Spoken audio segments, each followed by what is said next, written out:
Every day is a technological miracle. You can drive, bank, travel, connect with friends and family, even run your home from wherever you are. But all that convenience has a dark side. Every different connection creates another opportunity for a hacker to get in.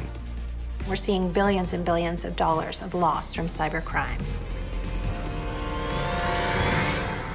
There are those who have been hacked and know it, and those who have been hacked and don't know it yet. You will get hacked, and you have to understand how to react to it. In the next hour, you'll learn how cyber criminals operate. And there are attackers out there that work in highly organized groups. And these bad guys are brilliant. They're smart. They come up with innovative new ideas. How teaming up with artificial intelligence helps the good guys stay one step ahead. I want you to now think like threat hunters. And what you can do to protect your priceless data. The bad guys have to get it right just once. We have to get it right all the time.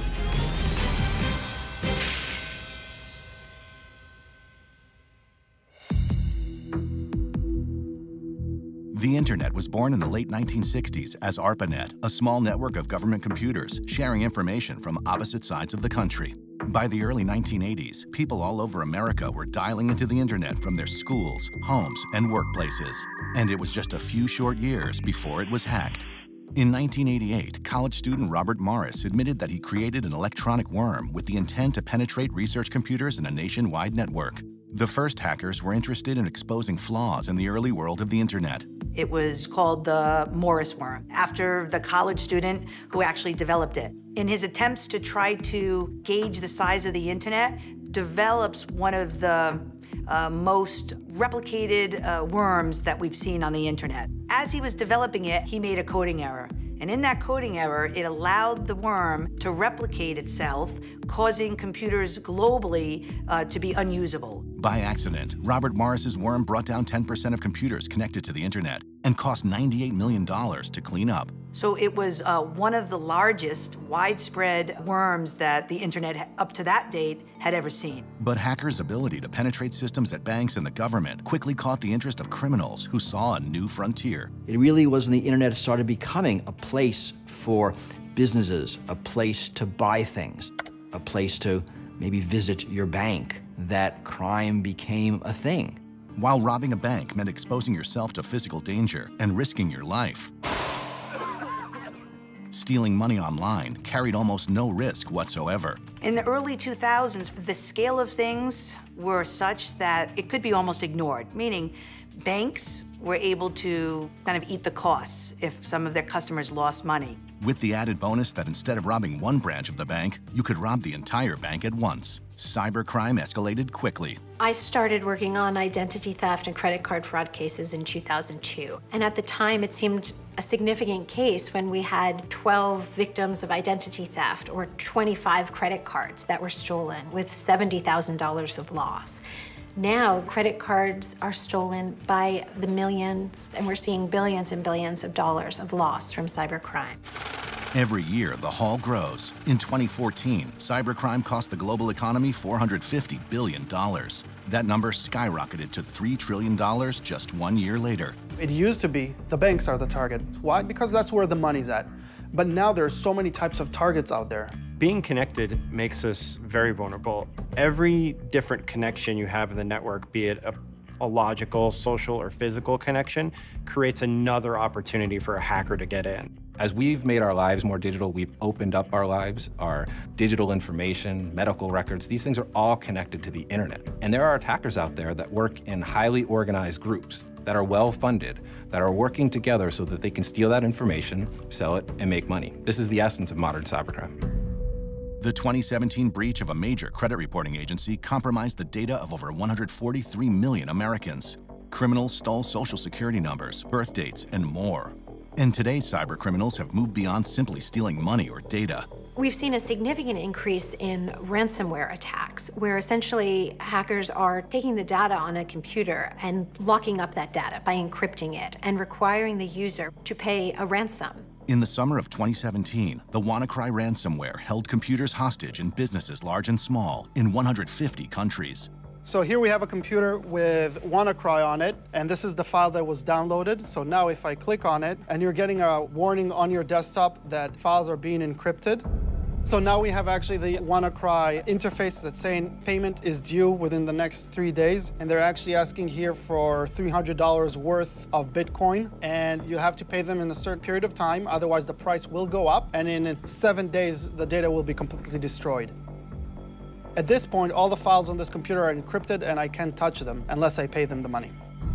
$300 is a lot of money for a consumer, but it's a tiny sum compared to the ransoms demanded of large companies for major ransomware attacks. So in attacking companies, they were no longer able to do business. The National Health Services in the UK was basically crippled. They had to turn patients away. So you're talking about potentially lives on the line. We are expecting technology to do more and more things for us. Because of that, greater vulnerability is being built into our everyday lives. We live in a world that grows more connected every day. It's called the Internet of Things, and it's not just your smartphone. Today, everything from your car to your door locks to your refrigerator can go online. Every connection to the internet is an opportunity for a hacker to get in. Think about all the ways your life connects to the Internet.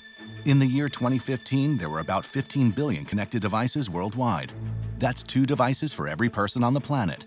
Just as our technology is getting more complex, the bad guys are not behind in the sense that they're watching, they're observing, and they're innovating. The number of devices is projected to grow from 15 to 80 billion in the next 10 years. Anything can be targeted. Unfortunately, a lot of the products that we're seeing today go out to market first because they want to be first guys to offer it with the best features, and security is still somewhere down the list in terms of things that should be considered. Cars that are internet-enabled being hacked so that they would stop on the highway.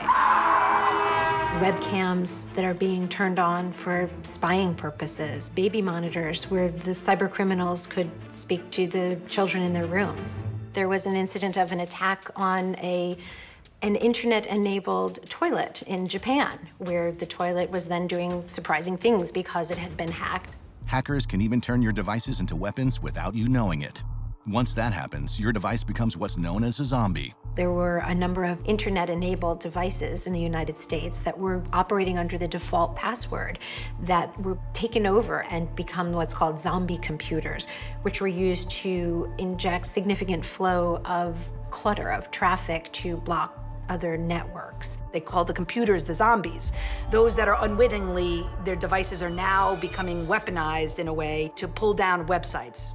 Think of, what is it, Black Friday? Large crowd of 1,000 people. Everybody's rushing in the door at the same time. It's going to prevent some people from getting in the store. You're flooding the website itself, the traffic, so that website can't operate. Think about the massive number of devices that are now connected to the internet globally. The possibilities are endless in terms of the type of cybercrime that we could all be exposed to. The question is, where do cybercriminals get the tools of their nefarious trade? And how is a hidden online marketplace fueling the explosive rise in cybercrime? There's a saying of, there are those who have been hacked and know it, and those who have been hacked and don't know it yet. 556 million people already fall victim to cybercrime each year. By 2020, there will be 50 times more information stored online, 50 times more opportunities for cybercriminals. We should be aware that we're constantly being targeted. And these bad guys are brilliant. They're smart. They come up with innovative new ideas. The technologies are advancing so quickly, and the opportunities for criminals to victimize individuals and companies and governments are so vast that it's very hard for law enforcement to stay apace with the cyber criminals. Financial crimes and identity theft are just the tip of the iceberg of a much more sinister criminal presence on the web. When we think of the internet, we think about it in 3 layers: the clear web, the deep web, and the dark web. Clear web is anything that you can find on search engines. Deep web is anything behind username and passwords. The dark web is a separate area where you have to have specialized software to actually gain access into it and start viewing the websites that are there. Go to the darkest corners of your mind and you'll find it in the darkest corners of the dark web. Drugs, guns, passwords, credit card numbers, even humans, all for sale to anyone with crypto cash. Everything on the dark web is sold in Bitcoins because that secures the transaction. So the dark web allows the buyer to remain anonymous. The fact that the website is on the dark web means that the seller is anonymized, and then Bitcoins and other cryptocurrencies allow the transactions to be anonymized. Whatever you're really looking for, you can find it. This is a drug market, for example, and you can see that they're selling different types of drugs. You can see the prices here are all in Bitcoins, translated to US dollars. All you have to do is define the quantity, click buy, and you can start buying these things. Here's another website. This one sells counterfeit money, so you can buy fake money for basically half the price of the real value. So these guys will create passports, ID cards, driver's license. You can see the prices in Bitcoins are much higher here. And we're really just scratching the tip of the iceberg because it gets a lot deeper and nastier the more you go down this rabbit hole. The dark web is a place where cybercriminals can gather with impunity. You should ask yourself, how will I as a bad guy get the service from this other bad guy? And that's why criminals created markets where you don't have to just trust this guy who says who he is. You can see actual ratings and products. Just like you would look up ratings and reviews before choosing a restaurant or making a big purchase online. Cybercriminals shop for sophisticated hacks and scams on the underground markets of the dark web. And here you can actually search for whatever you want. So for example, I searched for ransomware. I can see the actual vendor and the offer and the price. And then you'll get full information about the offering. So this seller, for example, has 556 five-star reviews in the last month alone. These were left a couple of days ago. What can I say? My new #1 fraud guy. So now you know that you buy from this guy and you can buy with confidence because he delivers. This is how you create trust in an untrusted environment. They created a market which is safe for them to deal with. These markets exist and they're thriving. A couple of them have been taken down by law enforcement, which is great, but there are dozens others. Life has become easier for the criminals today. We have to keep in mind that our information is out there. So whether if it's your personal computer that's going to be targeted by some sort of virus, or a company that you work with, or somewhere that you bought something, we have to assume this type of information will be available to attackers at some point. So here's an example of a website where information from a breach is exposed, and you can see here emails and passwords. In this case, we have an individual here, David Adams, and we have his password. Once we start searching for that name and searching for that email, we can start finding out his social media presence. We can find him on different social networks, see what he likes to do, what are his hobbies. In this case, this guy obviously likes working out, surfing, and his dog. We can also see his professional profile, see what companies he worked for, what he does. Maybe he's higher up in the chain, so he would be a good target for us to try and go after. We can craft a phishing email. If he'll click on a link on it, it'll look like it's coming from some sort of vet service. But actually what will happen in the background is he'll get infected with malware. Now it's up to us what we want to do. Do we want to lock down his computer and ask him for ransom? Do we want to just remain under the radar and collect username and passwords that he uses, maybe gain access to some back-end systems that he uses at work? Now what I'm doing here is what an unfunded, unmotivated attacker can do in 5 minutes. Now, what happens when you have a funded, motivated attacker? How much information can they gather about you? It really is up to the attacker to decide how you want to approach it. For cybercriminals selling hacking tools on the dark web, business is booming. You also have people who sell and offer different services in the criminal underground that help you perform cybercrime. So you don't have to be a genius to do these. You can just go online and purchase services. One of the things that has made cybercriminals successful is that partnership with each other, use of information. Hey, my attack that I did on so-and-so worked really well. You want it? It'll cost you a little bit, but you can have it. You have military-grade weapons on the dark web, and now can be used by anybody. I personally can't buy an atomic bomb or hire SEAL Team 6, but I have the equivalent online. As the dark web has changed the way hacks are freely bought and sold, the typical cybercriminal has evolved from a lone computer savant to something much more frightening. The stereotype of hackers is it's somebody sitting in a basement in a dark room, typing away on a keyboard in a hoodie. That isn't what we're dealing with at all. They are highly organized. They work kind of 9 to 5, just like the rest of us do. They take the weekends off. And how do we know this? Because they launch most of their attacks on a Friday evening before they head home for the long weekend. And then they come back in on Monday morning to see how those attacks went. I mean, hacking is a business, it's an industry. By some estimates, it's trillions of dollars a year and rising. These hackers are out there to make a profit. They actually have expenditures. Sometimes they have payroll, they have benefits to their employees. The organizations themselves are sophisticated. their bureaucratic organization itself, where people are compartmentalized. So if one person is compromised, he or she does not even know the other players in the organization. Attribution is really difficult because the dark web allows you to remain anonymous, and there are other tools that allow you to hide who you are. Somebody who's sitting somewhere in the Middle East can be targeting somebody in South America, but make it look like it's coming from Europe. It may look like an intrusion came from a certain computer in a certain state, but it may be that that computer itself was the victim of a hack, and there was one hop, two hops, or multiple hops between the cyber criminal and the ultimate target of the crime. Worldwide, cybercrime costs are expected to reach $6 trillion by 2021. Keep in mind that the attackers are very agile. They're very fast, and we have to be just as fast, if not faster, in order to stop these things. What chance do we have against an enemy who is faster, better armed, and doesn't play by the rules? It turns out there is one tool that could revolutionize cybersecurity and even the odds. Security is always a battle between attacker and defender. The attacker wants to break in, the defender wants to stop him. And what we find is that on the internet, attackers generally have the upper hand. The attacker will come up with a new attack first, and the defender will react. It's rarely the other way around. That is an arms race, fueled by technology. Arms races used to be the exclusive domain of nation-states and governments, but the internet is changing that. Unlike the typical military missile, which is not so easy to purchase on the open market, cyber weapons are different. It goes to whoever has enough money to actually purchase them. Historically, there's always been this line between the private sector and the government. And there was no need to actually have these two different groups of people and entities work together. Because of the nature of the threats, that's no longer the case. The government is going to be unable to defend this country unless the critical infrastructure owned and operated by private companies actually work with the government and ensure that their systems are protected. We usually expect that government will protect us and keep us safe from criminals, but there are a few challenges that make their job particularly difficult. One, the global reach of cyber criminals. Two, the speed at which a crime can be committed. And three, the tremendous scope of a cyber crime in a very short period of time.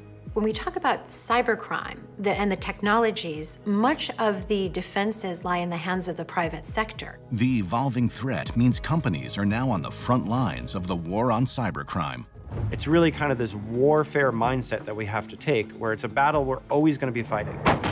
And you have to keep the enemy at bay. It's not just we do something and it's complete. Just as in physical warfare, getting the upper hand in a cyber war is all about speed. There's a concept in real-time adversarial situations, and it's called an OODA loop. OODA stands for observe, orient, decide, and act. This theory was invented by an Air Force captain, and he's conceptualizing pilots in fighter aircraft attacking each other. What he realized is that the pilot is going through this loop continuously in his head. Observe, orient, decide, act. If you can do your OODA loop faster than your opponent, you have an enormous advantage. This notion of an OODA loop, you can use it in strategic military planning and in cybersecurity. And when you're being attacked, you, as the defender, are going through this OODA loop. And it's all about figuring out what's going on quickly and responding accurately. The problem is there's just too much information out there for any one human to really grasp themselves. There's just too many alerts. There's too many logins, too many systems creating information, that this just becomes an avalanche. And the challenge we have is weeding through all of those security incidents to find the one that really matters. Where is the attacker in all these things that are happening every day? You could see that Sally has attempted to log into her account 10 times unsuccessfully, and then at the last time, remembered a password. I see your mobile phone has suddenly moved from Boston to Shenzhen, China over the course of 4 hours. Well, that's a little odd because, first of all, you can't even fly that fast. Maybe I see that you normally access 40 records a day, and today you access 4,000. Maybe you're working on a special project. But if I see the movement of your phone, the unusual access attempts on your account, and the odd access to data, those three things together are almost a guarantee that either you, your device, or your account has been compromised. For human analysts handling hundreds of thousands of incidents per day, spotting the real threat in 3 security blips is an impossible task without help. And so experts are turning to a new tool in the fight against cybercrime: artificial intelligence. Broadly speaking, artificial intelligence is the ability of a computer or machine to think and learn independently. At high-tech facilities like the X-Force Command Center in Atlanta, humans are working with artificial intelligence systems like Watson to fight cybercrime head-on. Our analysts, through the use of artificial intelligence, such as Watson for cybersecurity, are able to get the pieces of the puzzles laid out for them. And it's still up to the analyst really to look at those pieces and see where they fit, how they fit, whether they're part of the same puzzle. We get hundreds and hundreds of events per second, so we need to work quickly and decide, is this something that we should focus on? Is this a real threat, or is it a false positive? If I try to do the research myself, I will have to go through all of these different events. And the details of these events can be very cryptic and not easy to understand. What Watson does is brings the information that is relevant about these events, understands what happened, and also is able to see what is happening globally. And you saw all those events come in very rapidly. There is an augmented intelligence engine that goes through those events, correlates them, and detects suspicious activity. And when suspicious activity is recognized, then it's brought to this screen in a way of an alert. Analysis initiated. And in this alert, I see that there is critical service involved. So immediately I know that this is important. I also see this particular alert has been seen across multiple industries and multiple customers. Now I know, I've seen it before, it's bad and it's propagating. Analysis complete. Within seconds, artificial intelligence brings Carlos vital information to evaluate the threat. These cards are communicating to me the severity of the previous alerts. Since this is red, it gives me a hint that this was a critical issue. It gives me some indication how credible that particular alert is. Now I'm gonna deep dive into the alert. The company is called Benenox. John Beckett is the user that was found to be involved with this alert. This computer is very important. It belongs to the corporate network, and all of that information gets correlated here. Carlos asks the computer to connect the dots. Watson Advisor found some files that were suspicious, some URLs, some IP addresses. And what makes Watson Advisor powerful, it was able to tell me that they're not just IP addresses, they're not just files. They are related to a campaign. Within minutes of receiving the alert, Carlos, with the help of artificial intelligence, has uncovered a massive criminal plot. This is a campaign that is affecting multiple companies. So there is a group that is using some particular type of malware to attack. The campaign is Shamoon. The computer refines its search results in a simple graph. Carlos can quickly trace the threat and see how deeply the Shamoon malware has infiltrated the system. Watson has enriched this particular knowledge graph, and I can see that, okay, John Beckett went to some IP addresses and websites that seem to be malicious, downloaded this file. This file has a particular signature. That signature now tells me this is related to the Shamoon malware. Very relevant and very toxic.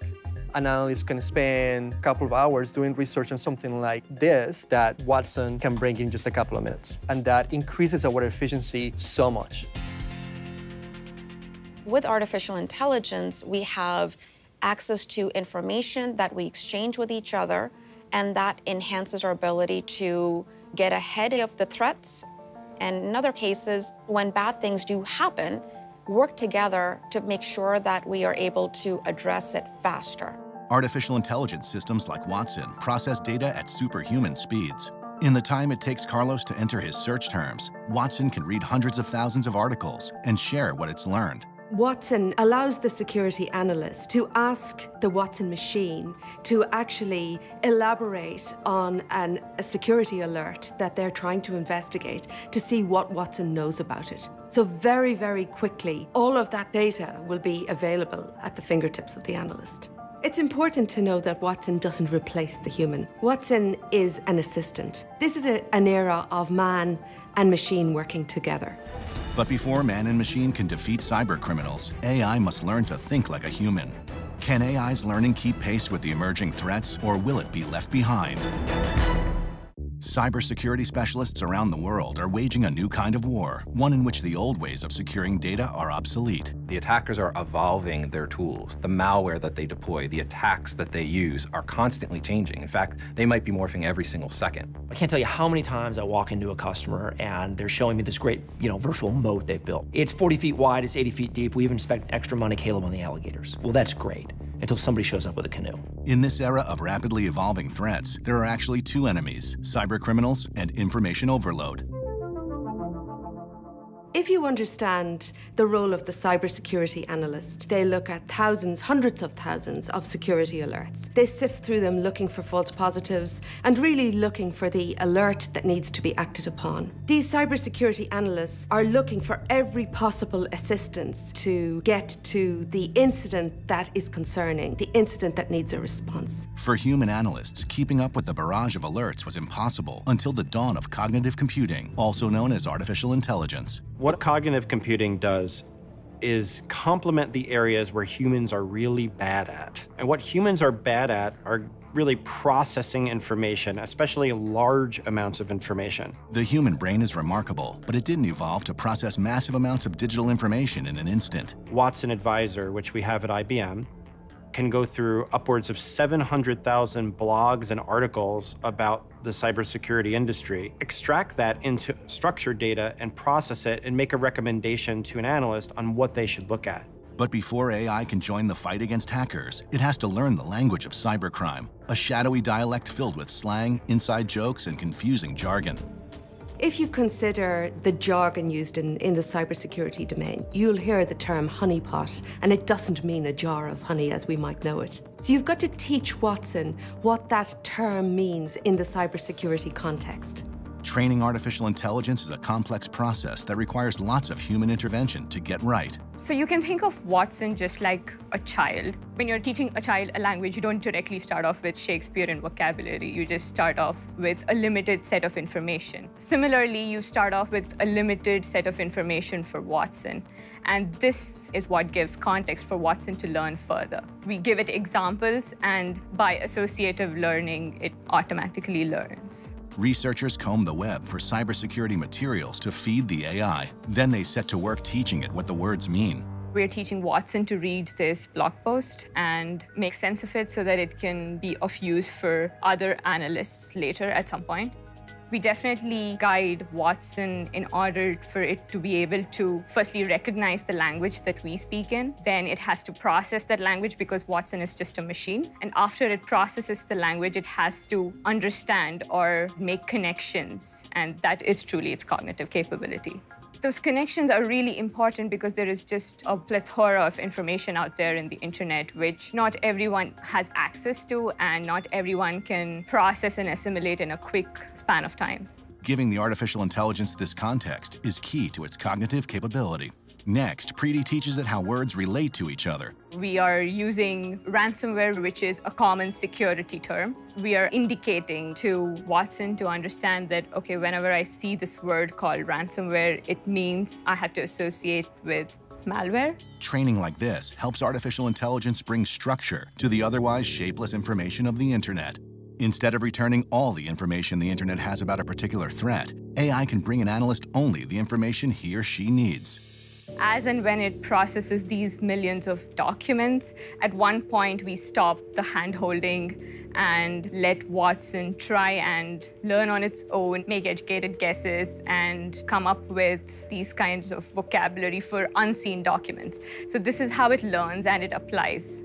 And cognitive capabilities go even further. It's not just a one-way communication. As analysts look to create rules that help them detect new threats and protect against them, the artificial intelligence is learning. It's looking at how is the analyst applying the data, what is it that they're finding and doing. So as this partnership between technology and human continues, we look at getting smarter, more efficient, and being able to really protect faster. The humans are teaching computers to be better. But even with the most sophisticated defenses, cybercriminals sometimes get lucky. The best defense is to prepare for the worst. Coming up, what happens when real people go head-to-head against well-armed cybercriminals? This is complete chaos right now. Will they use this cybersecurity range to defend against hackers or crash and burn? Run it past me before we get it going, then we're gonna get it out. Cybersecurity breaches, they're a fact of life these days. A major credit bureau faces harsh scrutiny for waiting months to notify Americans their personal information was stolen. Many, if not most, of the major large-scale breaches we've seen over the last year or two, the response to the breach is causing more damage than the breach did itself. IBM has built a cyber range modeled on military training ranges to help companies practice for the inevitable. This type of simulation environment is all about building the proactive skills that you need to respond in crisis and be able to do that with confidence. This is something where we're able to bring and promote cybersecurity as a whole versus just looking as a security incident. Today, we're going to go through an actual live simulation. Think about it kind of like a flight simulator, where you get a chance to take charge, sit in the pilot seat, make mistakes, and it's okay to crash that plane. We'd rather have you fail in here than outside in the real world, right? No matter who walks into this range environment, this is about practicing, and it's built in as muscle memory. So let's see how you do today. We're going to introduce you to our company that we've set up for you, which is Bain & Knox. If I suddenly have a cardiac episode, do you want to be pulling out a manual and learning CPR for the first time? No. You want to have practiced it and rehearsed it so you know what to do, you know what steps to take. It's the exact same thing when responding to a cybersecurity incident. The only difference is rather than me having a heart attack, it's the company. You're all new Bain & Knox employees. You know, you've got your employee badges. Now, today, Bain & Knox is going to be a large financial institution. Now, a couple of things about Bain & Knox. You'll notice that Bain & Knox has a stock price. It has social media feeds that we're tracking, and all of kind of the aspects that you'd expect of a real company. We're going to learn a little bit about its environment.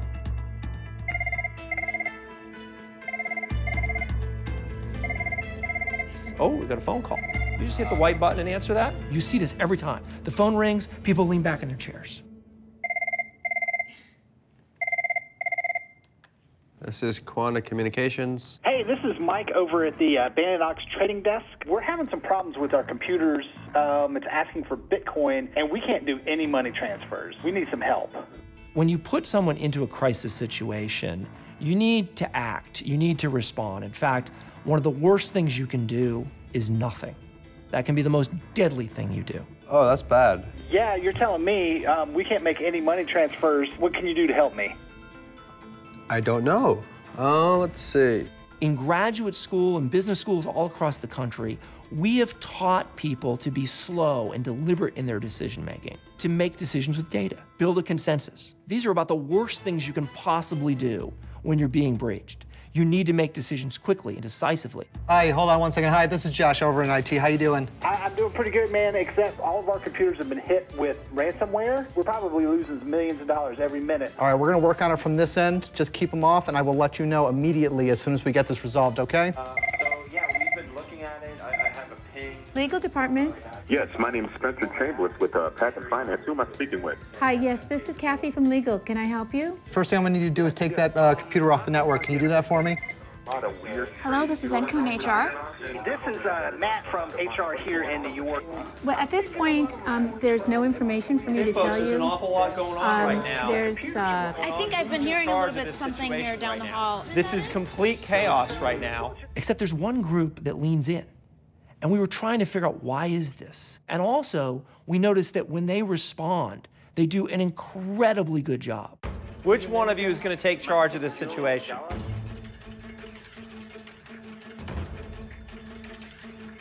I'll do it. You're in charge. Figure out what's going on. Put him on hold real quick. What's his issue right now? He's give me the bullet. security license is expiring today, and we need to pay, otherwise go. That's most likely a scam. Get a number, we'll call him back. We've got Matt in HR on hold, and he's got all these employees calling about different issues with their computers. So we started asking, like, what's your background? Where did you go to school? What did you study? What's your job? And we noticed two things started popping up over and over again. Get a phone number, we'll call him back as soon as we're done. The first one's not a complete surprise. Military experience. Anyone with military experience here responds incredibly well. What do you have? Yeah, so I've got the stock is trading. There's a lot of stock being sold. The stock price is being impacted. Draw something up with her. Run it past me before we get it going, and then we're going to get it out. The second one was people with emergency medicine experience.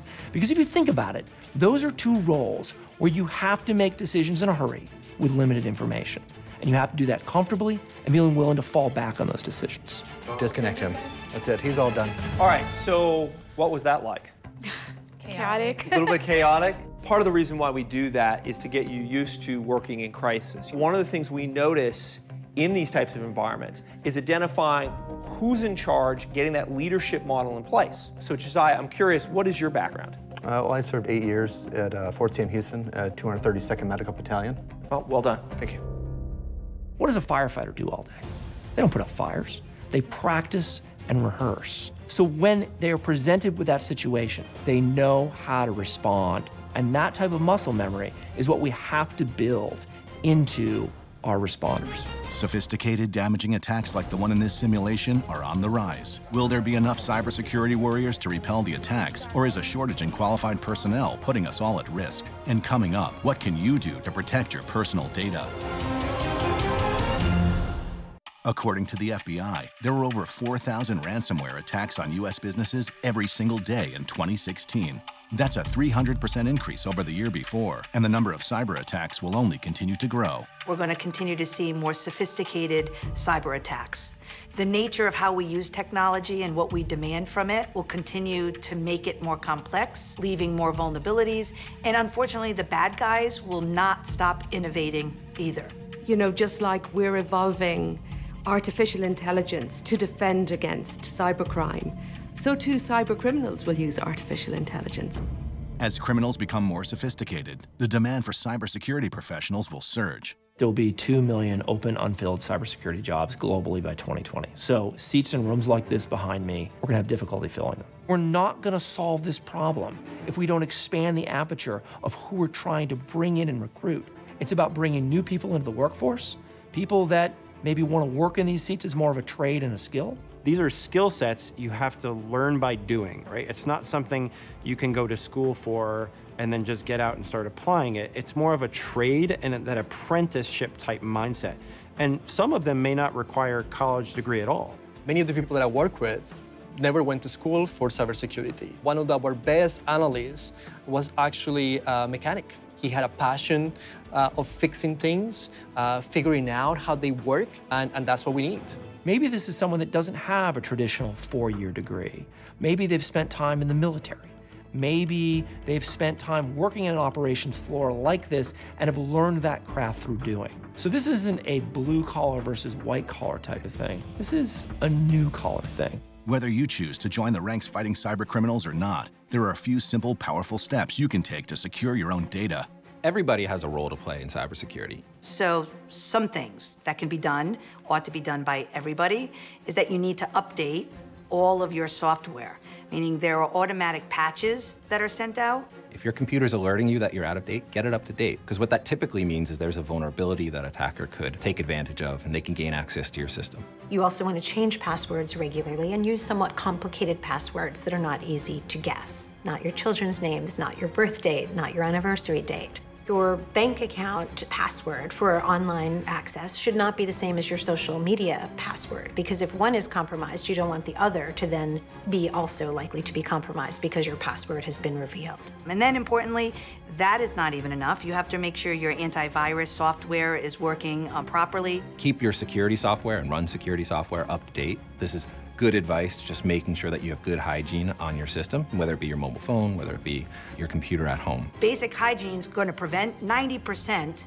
of the threats coming your way. But for the 10% of threats you can't prevent with basic cyber hygiene, you must use active measures to protect your data. It begins by not clicking on suspect links. We sometimes forget that not all information that is being sent to us, being provided to us, is legitimate. So we click on things. It's a natural human tendency to do that. Those links can embed malware into your system. They can go undetected unless you've got the right tools, unless you yourself are diligent. The weakest link is always the human and not the technology.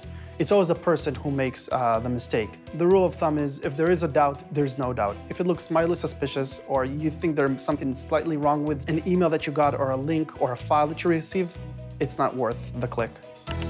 It's also important to monitor your devices and financial accounts for irregularities. You need to watch your networks. Personally, you need to watch your bank accounts. You need to watch your credit reports. You need to be aware of any changes in activity in your system.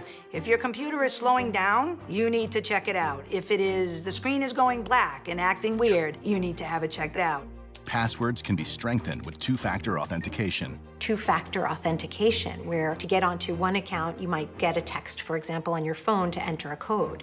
People don't do it because it takes an extra step, but it is, for example, one easy way to add another layer of security to help protect yourself against being compromised. Sometimes people think that cybersecurity is very complicated, but it's a basic issue of locking your front door, closing your windows.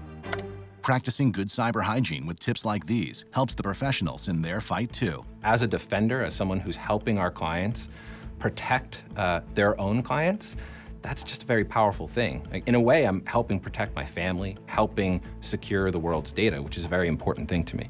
So there's this mission and sense of purpose that I'm making the world a better place. I get to work with a lot of bright minds, and we are constantly fighting a lot of bright minds. And right now, humans are smarter, and will be for a long time, but computers are faster. And the more we can leverage that speed with some smarts, the more a computer will be able to compete successfully, and a computer-human team together will be unbeatable.